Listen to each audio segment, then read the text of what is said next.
Hey, let's talk about this narrative of trauma. Hold on. This is not to dismiss what you have experienced as trauma.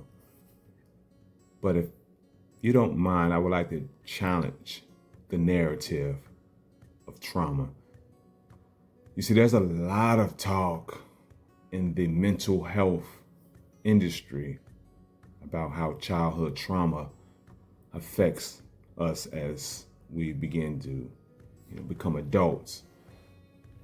And I agree. However, is it fair to say that trauma was an experience that you went through as a child? Is it fair to say that? Okay, if so, then it's also fair to say that experience is the best teacher. We've heard this. And is it also safe to say that every experience gives you an opportunity to learn? Is it fair? Okay.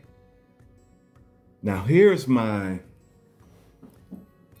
issue with the narrative of trauma.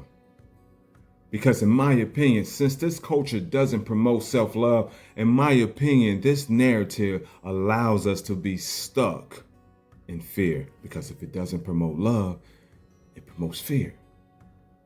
Fear allows you to be stuck in these emotions. So once again, trauma is something that most of us, because of the narrative, we can identify with experiencing trauma as a child, whether it's been physical abuse, verbal abuse, sexual abuse. This is not to dismiss what you experience, but if we now are adults and we're looking to heal, going through the healing process, is it fair to say, now that I am an adult, can I rewrite this story of trauma, putting myself back in a space of power by doing that, looking at the experience as an opportunity to learn? Because the experience is the best teacher. Now, experience is just what it is. You don't get to pick the experience. If every experience is an opportunity to learn, you don't get to pick the experience. You may not have liked the experience. You may not understand or understood the experience, but it's safe to say that it was an experience and can give you an opportunity to pull the wisdom out. Here's my other theory, that because the narrative allows you to be stuck in this experience, in this emotion, is it safe to say that when you are identifying with someone who has experienced trauma, it's also fair to say that you were a victim of this trauma?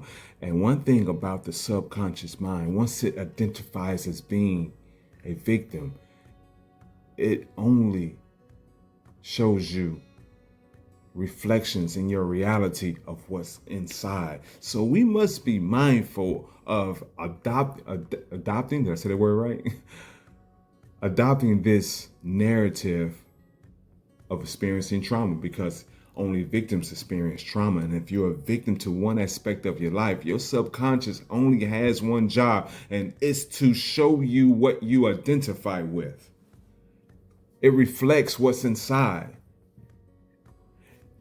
And if you believe that, that becomes your reality. So here's my challenge to you as I continue to challenge myself.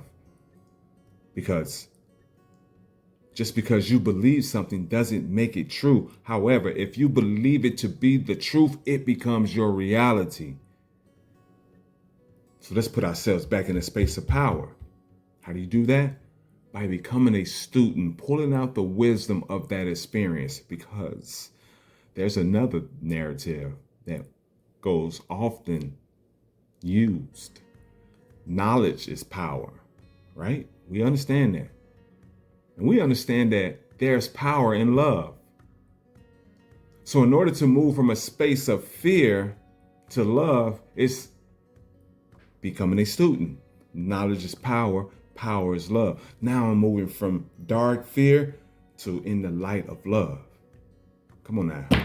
Come on now. Let's talk. Are we gonna talk? Let's talk then. You want to break a cycle of dysfunction? The opposite of function is dysfunction. When you're functioning, you're connected, you lit up, you are fully powered.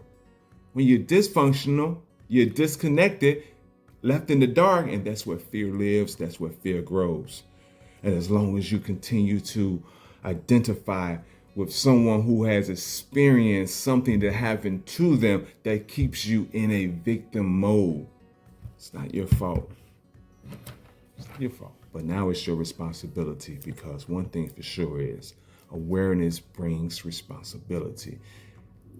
So turn your light on, because knowledge is power. Power is love. When that love, when that power is turned on, this is how we connect. Yo, I'll see you in the next video, but do yourself a favor. Matter of fact, do yourself 2 favors. Number 1, become a student of life. Obtain or look at every experience as an opportunity to love, even when you don't understand it, even when you don't like it, even when you're triggered. There's always wisdom in that experience. Second favor, I want you to treat yourself to a smile. It turns the light on. Yo, I'll see you in the next video. I'm out.